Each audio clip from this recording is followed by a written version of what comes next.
Good evening, visitors, and welcome to the Australian War Memorial's Last Post ceremony. My name is Jared Pratt, and joining us today from the Royal Australian Air Force is leading aircraft woman Elise Clark. We welcome the veterans who have served, those that are still serving, and the families that love and support them.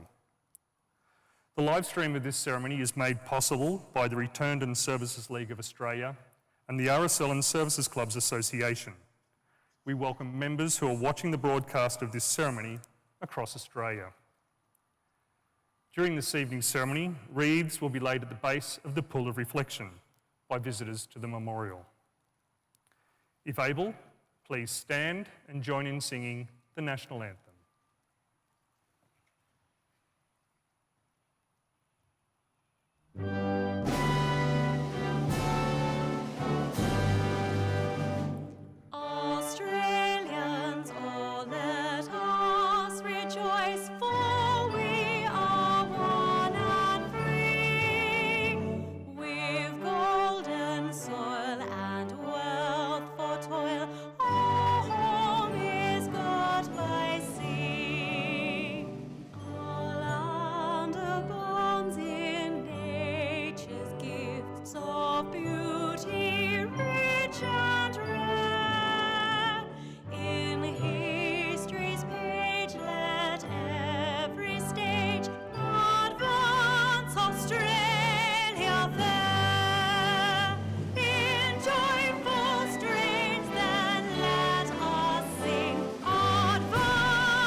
If able, please be seated. The Australian War Memorial was the vision of Charles Bean, Australia's First World War official historian. Bean landed with the Australian troops at Gallipoli and stayed with them at the front through until the end of the war. The idea of this national memorial and museum came to him at Pozières, France, in the depths of the bloody fighting of 1916. Bean's idea was that this would be a place where families and friends could mourn loved ones buried in faraway places. It would also be a place that would help all Australians understand what these men and women had endured and what they had done for us. Bean's vision, to which we remain true, is best expressed as inscribed in the entrance to the memorial's galleries. Here is their spirit, in the heart of the land they loved, and here we guard the record which they themselves made. Tonight, we will read the story behind just one of those on the Roll of Honour, which lists the names of more than 103,000 men and women who have given their lives for us in war and on operations for more than a century. But first, we present a lament, Flowers of the Forest. Wreaths or floral tributes will now be laid at the base of the Pool of Reflection.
Today, we remember and pay tribute to Second Lieutenant Samuel Emlyn Jones.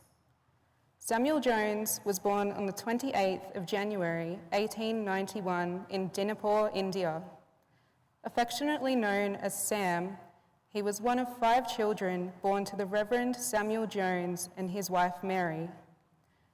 Sam received his education in England and left at the age of 16 to travel the world. He first went to Sierra Leone in Africa, then to Canada, and finally to the United States, where he worked in construction in Colorado. He later lived in Salt Lake City, California, and British Columbia, where he crossed the Rocky Mountains on foot in his early 20s. Afterwards, he moved to Australia, settling in the suburbs of Adelaide. There, he began working as a police officer in Glenelg before being appointed to the clerical staff of the Detective Office just prior to the outbreak of the First World War. Sam Jones enlisted in the Australian Imperial Force on the 10th of July, 1915. He was assigned to the 3rd Reinforcements of the 48th Battalion with the rank of private and began a short period of training in Australia. He rose quickly through the ranks and was made sergeant in early November. The following year, he attended the Officers' Training School at Morphettville and was commissioned to the rank of 2nd Lieutenant on the 3rd of March, 1916. He embarked for active service shortly after, sailing from Adelaide on board the troopship Siang B in July. Jones arrived in Plymouth, England on the 9th of September 1916. There, he continued training before travelling to France in March 1917. He was taken on strength of the 48th Battalion and at the end of the month, arriving in the midst of the enemy's strategic withdrawal to the fortified Hindenburg Line. Allied units eagerly followed the German retreat, believing the war was perhaps finally drawing to a close. It was not long, however, until their withdrawal halted at the enemy's new front line, near the French village of Bullecourt. Here, the Allies planned to mount an attack to break through German lines and capture the village. Jones's unit attacked the morning of the 11th of April 1917, under cover from tanks rather than artillery. As they jumped over the parapet, the tanks quickly proved ineffective, and the attacking infantry were left exposed to murderous enemy fire. One of Jones's comrades described the attack in a letter home. "I tell you, it was hell let loose on that day. Our guns opened fire at 4 a.m., and the air seemed to be on fire, with shells screeching over us. Of course, Fritz took a tumble that we were going to attack and opened fire in return, and it was awful. When we hopped out, the machine guns and rifles tore into us. Men were dropping all around, and when the officers saw the state of things, they ordered us to drop down, and what was left of us dropped into shell holes and kept low. My mate had a bullet right through his ribs, and another poor fellow who made an attempt to go back to the trenches was shot dead. Soon forced to retreat, Allied units suffered more than 3,000 casualties in one day. Among the dead was 2nd Lieutenant Samuel Emlyn Jones. The battalion's commanding officer later noted in the unit's war diary, "Had the tanks shown more pluck and initiative, I believe things would have been quite different. No words of mine can express the pride and admiration I feel for these brave men." Jones was never seen again, and he has no known resting place. Today, he is commemorated on the Australian memorials at Villers-Bretonneux. His family paid tribute to him with a short notice in the Melbourne Argus. It read, "A noble soul called to higher service." Second Lieutenant Samuel Jones was 25 years old. His name is listed on the Roll of Honour on my right, among almost 62,000 Australians who died while serving in the First World War. His photograph is displayed today by the Pool of Reflection. This was but one of the many stories of service and sacrifice told here at the Australian War Memorial. We now remember Second Lieutenant Samuel Emlyn Jones, who gave his life for us, for our freedoms, and in the hope of a better world.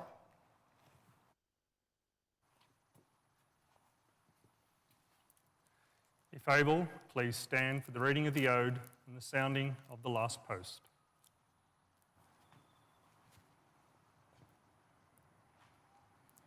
They shall grow not old, as we that are left grow old. Age shall not weary them, nor the years condemn. At the going down of the sun and in the morning, we will remember them. We will remember them.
Lest we forget. Lest we forget.